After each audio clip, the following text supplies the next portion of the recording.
Hello students, let's see this question. The question says hydrazine reacts with KiO3 in the presence of HCl as this reaction. इस reaction के according क्या हो रही है? Reaction हो रही है, ठीक है, HCl के presence में. The equivalent masses of N2H4 that is hydrazine and KiO3 potassium iodide respectively are. Equivalent masses निकालने हैं, ठीक है. तो देखिए equivalent mass क्या होता है? मैं अगर equivalent mass को E से represent करूँ तो it is equals to molar mass divided by n factor होता है, या n फैक्टर होता है. सो हमें क्या पता करना है कि N2H4 का मोलर मास चाहिए और उसका n फैक्टर चाहिए, सिमिलरली KiO3 के लिए.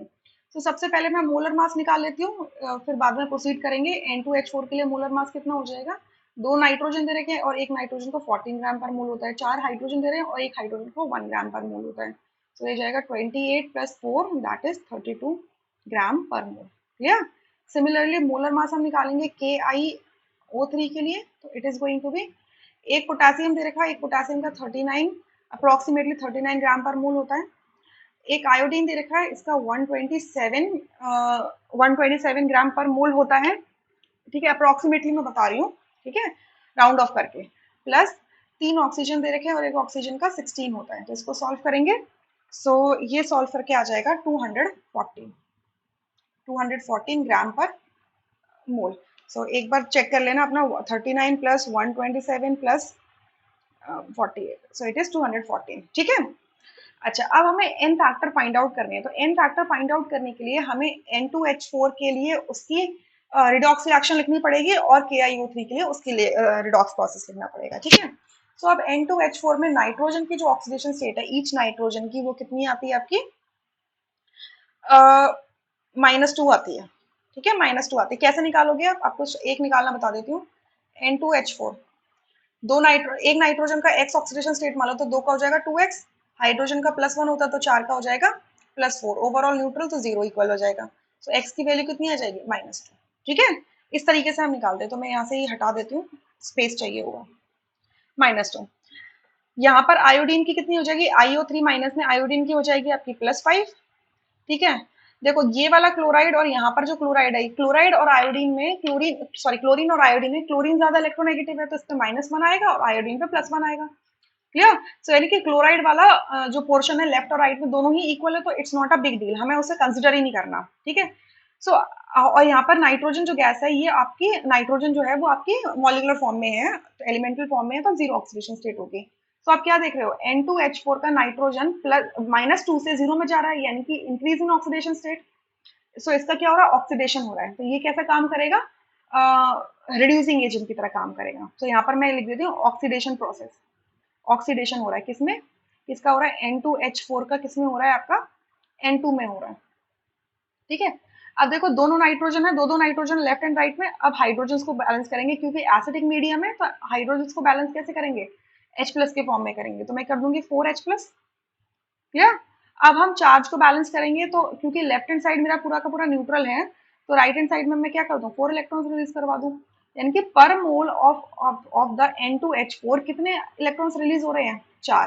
सो एन फैक्टर फॉर हाइड्रोजीन आपका कितना हो जाएगा? 4 हो जाएगा.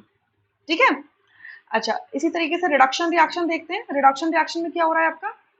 IO3 नेगेटिव किस में कन्वर्ट हो रहा है? I+ में हो रहा है. ठीक है.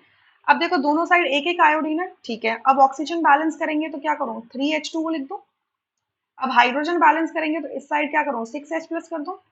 ठीक है. अब चार्ज बैलेंस करो. देखो राइट हैंड साइड में +1 है, लेफ्ट हैंड साइड में कितने हैं? +5 बच जाएगा. तो यहाँ पे क्या करूं? 4 इलेक्ट्रॉन लिख दो. सही है. तो लेफ्ट हैंड साइड में दोनों साइड इक्वल चार्जेस आ गए. तो अब पर मोल ऑफ IO3 नेगेटिव में कितने इलेक्ट्रॉन्स आप ये अब्सॉर्ब कर रहा है? 4 इलेक्ट्रॉन.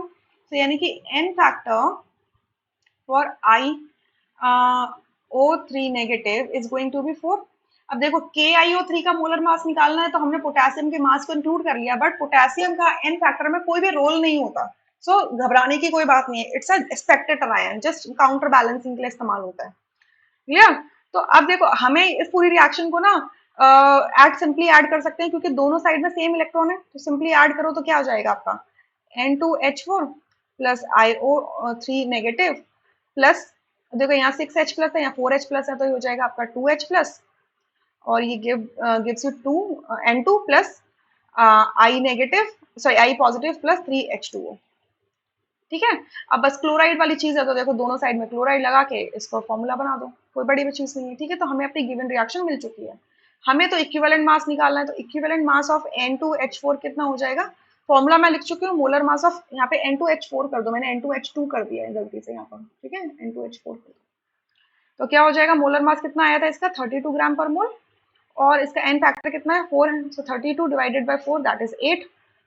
ठीक है, सो देखो 8 सब में आ रहा है, तो थर्ड ऑप्शन गलत है। Clear? Equivalent weight of KiO3, तो इसका इक्विवेलेंट, इसका मोलर वेट कितना आया था? 214 डिवाइडेड बाय 4 करोगे, so it is going to be 53.5। 214 divided by 4 it is 53.5। ठीक है, सो ये क्या हो जाएगा आपका? ग्राम पर इक्विवेलेंट, इसकी भी यूनिट क्या होगी? ग्राम पर इक्विवेलेंट। इक्विवेलेंट वेट निकाल रहे हो ना इस वजह से। So fourth option correct होगा, rest options are incorrect. I hope you understood this question really very well. Thank you.